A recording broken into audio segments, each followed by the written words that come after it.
Hi guys, it's me again, Dane. And it's my third content. Hanggang ngayon, wala pa rin akong intro and script. If you have suggestions na bagay sa akin na intro, please comment nyo na lang. Thank you so much in advance.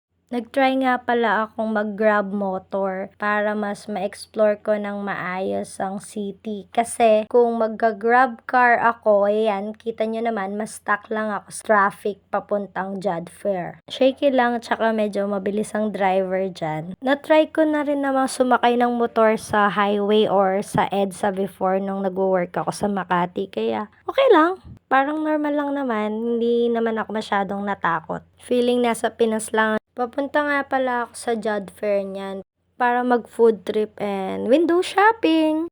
As much as possible, ayokong gumastos kasi all expenses paid naman. From meals, transpo, accommodations, and airfare. So, ano pa nga bang gagastusin mo, di ba? Siyempre, hindi rin naman ako ganong makakagala kasi gabi lang naman yung free time ko. Tsaka sarado na yung mga temples ng mga ganitong oras. Ito na nga, pagdating ko sa Jod Fair, pagkain agad ang inuna kong hinanap kasi siyempre gutom na ako, no? Ito nga, oh, may nadaanan akong exotic food. Mga fried insects. Insects?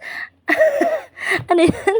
Ayan, tingnan mo mukhang ipis, oh. Ayan, gusto ko silang itry pero natatakot ako baka kasi iba yung lasa tapos sayang yung pera kaya hindi na lang.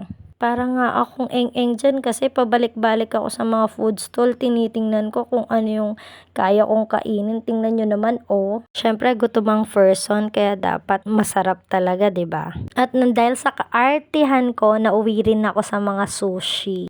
Order muna tayo ng ilang piraso, try muna natin kung masarap. So tara, kain muna tayo. Bye!